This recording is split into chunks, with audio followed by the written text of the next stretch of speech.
নমস্কার বন্ধুরা, দুই জায়ের হেসেলে আপনাদের জানাই স্বাগত। দুই জায়ের হেসেলের আমি ছোট যা। আজকে আমি আপনাদের সঙ্গে একটা খুব সুন্দর একটা এক্সপিরিয়েন্স শেয়ার করব। সিটি সেন্টার 2 এর উল্টো দিকে স্মার্ট কানেক্ট বিল্ডিংয়ে হচ্ছিল খিচুড়ি ফেস্টিভ্যাল। একদিন বর্ষার দুপুরে আমি আর কর্তামশাই ঠিক করলাম যে একটু খিচুড়ি ফেস্টিভ্যালে ঘুরে আসা যাক। আমাদের দুজনেরই খিচুড়ি খুব প্রিয়, তাই ভাবলাম একটু যাই, গিয়ে দেখে আসি যে খিচুড়ি ফেস্টিভ্যালটা কেমন হচ্ছে। অনেক দিন ধরেই চলছিল, তো হঠাৎ এক ছুটির দিনে ভাবলাম যে বৃষ্টি পড়ছে, আর বৃষ্টি পড়লেই যেন মনটা খিচুড়ি খিচুড়ি করে। তাই দুজন মিলে বেরিয়ে পড়লাম গাড়ি করে খিচুড়ি ফেস্টিভ্যালের উদ্দেশ্যে। বাইরে কিন্তু ঝমঝমিয়ে বৃষ্টি পড়ছে, বেশ সুন্দর একটা ওয়েদার। এই ওয়েদারে কিন্তু খিচুড়ি আর তার সাথে লাবড়া আর বেগুনি কিন্তু একটা খুব সুন্দর একটা এক্সপিরিয়েন্স আমাদের। এরকম খিচুড়ি ফেস্টিভ্যাল কিন্তু আমি এর আগে কখনো যাইনি, এটাই আমার প্রথমবার। তাই ভাবলাম যে যাই, একটু গিয়ে দেখে আসি কেমন হয় এই খিচুড়ি উৎসব। আমরা গাড়ি নিয়ে বেরিয়ে পড়েছি আমাদের গন্তব্যে নিউ টাউন। সিটি সেন্টার 2 এর উল্টো দিকে স্মার্ট কানেক্ট বিল্ডিংয়ে এই ফেস্টিভ্যালটি হচ্ছিল। পজ করে মেনুটা দেখে নিতে পারেন কি কি মেনু ছিল আর কোনটার কেমন দাম।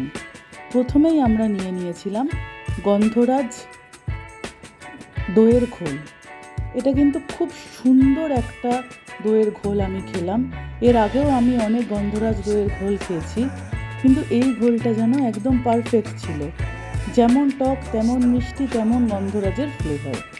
আর এইটা অ্যাম্বিয়েন্সটা, মানে যেখানে খিচুড়ি ফেস্টিভ্যালটা হচ্ছিল তার অ্যাম্বিয়েন্সটা এরকমই ছিল। এইবার আমরা নিয়েছিলাম ভোগের খিচুড়ি, বেগুনি, আর নিয়েছিলাম আলু পোস্ত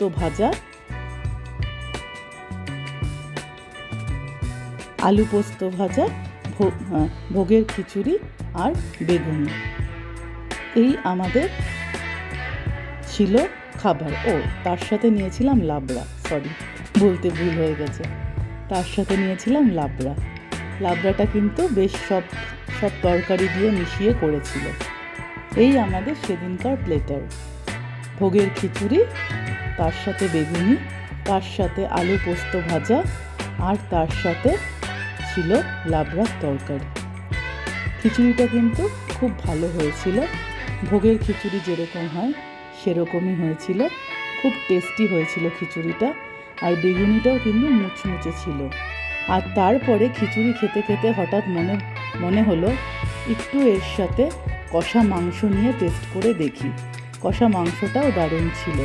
খেয়ে দিয়ে বাড়ির জন্যে আবার প্যাক করে নিয়ে আবার আমরা বাড়ির উদ্দেশ্যে রওনা দিলাম।